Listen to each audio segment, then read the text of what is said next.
Imagine um mundo onde cada ser humano na face da Terra falasse exatamente a mesma língua, onde não houvesse barreiras de compreensão, nem mal-entendidos culturais, nem fronteiras linguísticas. Imagine o poder de uma humanidade totalmente unida por um único idioma e um único propósito. Agora, imagine que essa união não era para o bem, mas sim um desafio direto aos limites do firmamento. Milhares de anos atrás, nas planícies de Sinear, o homem decidiu que não precisava mais olhar para cima para encontrar o divino. Ele decidiu construir seu próprio caminho até lá. O que aconteceu a seguir mudou o curso da história humana para sempre e explica por que hoje, milhares de anos depois, vivemos em um mundo fragmentado. Prepare-se, porque hoje vamos mergulhar na jornada da Torre de Babel, o momento exato em que a ambição humana encontrou a justiça do alto. No princípio desta era, toda a terra tinha uma só língua e uma só linguagem. Não havia tradutores nenhuns. Não havia sotaques distantes. O pensamento de um homem era compreendido instantaneamente por outro, desde o Oriente até o Ocidente. E aconteceu que, partindo eles do Oriente, acharam uma planície na terra de Sinear e habitaram ali. Sinear era um lugar de vastidão, um convite à fixação. Ali, a humanidade, que deveria se espalhar e encher a terra, decidiu fazer o oposto. Eles decidiram se concentrar. A unidade, que poderia ser uma bênção, tornou-se o combustível para a vaidade. Sem precedentes. Eles não queriam apenas sobreviver ou prosperar. Eles queriam ser eternos por suas próprias mãos. E disseram uns aos outros: Eia, façamos tijolos e queimemo-los bem. E foi-lhes o tijolo por pedra e o betume por cal. Observe a engenharia da época. Eles não estavam usando materiais naturais brutos. Eles estavam criando seus próprios materiais. O tijolo cozido e o betume representavam a tecnologia máxima daquele tempo. Era o homem dominando a matéria bruta. Para desafiar o espírito, e disseram: Eia, edifiquemos nós uma cidade e uma torre, cujo cume toque nos céus, e façamo-nos um nome, para que não sejamos espalhados sobre a face de toda a terra. Aqui reside o cerne do conflito, o medo de serem espalhados e o desejo de autoglorificação. Façamo-nos um nome. Eles não buscavam honrar o Criador, mas sim erguer um monumento à própria capacidade. A construção começou. Camada após camada, o tijolo e o betume subiam a cada novo dia. A cidade de Babel tornava-se o centro do mundo. Do alto daquela torre, os homens olhavam para baixo e sentiam-se deuses. Eles acreditavam que, se a torre chegasse ao cume dos céus, eles estariam seguros contra qualquer julgamento, protegidos por sua própria engenharia.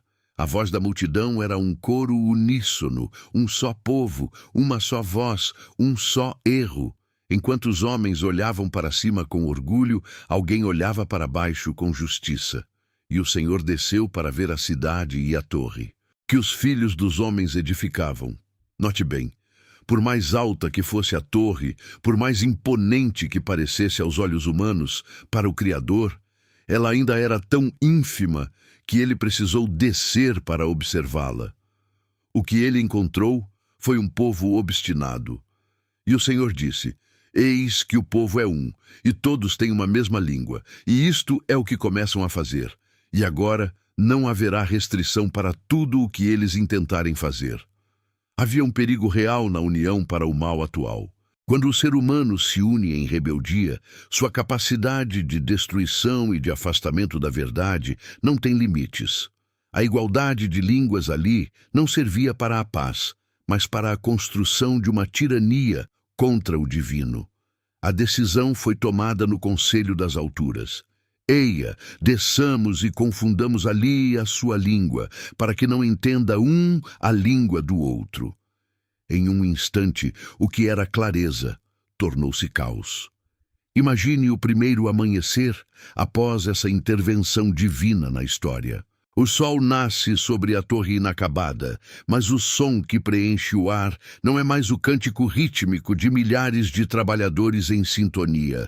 O que se ouve é o som do isolamento. O pedreiro pedia um tijolo e o ajudante lhe trazia água. O mestre de obras gritava uma ordem e os trabalhadores ouviam apenas ruídos incompreensíveis. Um pai olha para o filho e, pela primeira vez, não compreende o seu pedido por pão. O medo se instalou porque a base de toda a sociedade foi logo retirada. A comunicação foi retirada.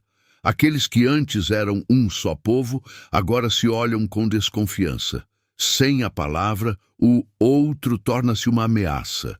A unidade artificial, baseada no orgulho técnico e na rebeldia, desmoronou mais rápido que os tijolos de barro. O pânico deu lugar à separação. Sem entendimento, não há cooperação. Sem cooperação, o grande projeto tornou-se um esqueleto de barro e betume abandonado ao sol. Assim, o Senhor os espalhou dali sobre a face de toda a terra. E cessaram de edificar a cidade. Aquilo que eles mais temiam, serem espalhados, foi exatamente o que aconteceu como consequência direta de sua soberba. Grupos que conseguiam se entender pelo olhar ou por dialetos que guardavam semelhanças, começaram a empacotar seus pertences. Eles deixaram para trás o betume e os andaimes. Rumo ao norte, ao sul, ao oriente e ao ocidente, a humanidade começou a cumprir pelo caos o que deveria ter feito pela obediência: encher a terra. Por isso se chamou o seu nome Babel, porquanto ali confundiu o Senhor a língua de toda a terra, e dali os espalhou o Senhor sobre a face de toda a terra. A história de Babel não é apenas sobre línguas diferentes. É sobre o coração humano que tenta construir seu próprio céu. É sobre a lição de que nenhuma tecnologia e nenhum nome que tentamos criar para nós mesmos pode subsistir se estiver em oposição ao propósito maior. Os povos partiram, levando as suas novas línguas, levando suas famílias e a memória de uma torre que ficou para trás como um monumento à confusão. O mundo tornou-se vasto novamente. As montanhas, os mares e as distâncias agora eram acentuados por palavras que o vizinho já não entendia. A diversidade que vemos hoje nasceu ali, no meio do entulho de uma ambição que ruiu. Babel nos ensina que a verdadeira união não vem de falar a mesma língua técnica, mas de ter um coração humilde perante o que é muito maior que todos nós. Esta jornada pelas planícies de Sinear nos mostra que o destino do homem não é ser uma massa uniforme e estática em uma cidade de tijolos, mas ser uma tapeçaria rica e diversa espalhada pelo mundo. A dispersão não foi um castigo final, foi um novo começo para que cada povo encontrasse sua própria identidade sob o sol. Se essa história fez você refletir sobre como a nossa comunicação e as nossas intenções moldam o nosso destino, não esqueça de deixar o seu curtir abaixo. Isso ajuda muito o nosso canal a continuar trazendo essas histórias profundas e humanizadas para você. Se você ainda não faz parte da nossa comunidade, inscreva-se agora e ative o sininho. Temos muito mais para explorar sobre as origens da nossa história e os mistérios que moldaram o mundo como o conhecemos hoje. Como você acha que seria o mundo hoje se ainda falássemos apenas uma língua? Deixe seu comentário abaixo. Eu quero muito saber a sua opinião sincera sobre isso. E para continuar nesse clima de descoberta, clique no vídeo que está aparecendo agora na sua tela. Vamos continuar essa viagem no tempo juntos. Sou o canal Fé na História. Lembre-se, a história não é apenas o que aconteceu no passado. É a lente pela qual percebemos o presente e moldamos o futuro. Fique em paz e até a nossa próxima grande aventura. Que o conhecimento nos guie pelos caminhos do entendimento e da reflexão constante sobre a nossa própria existência humana.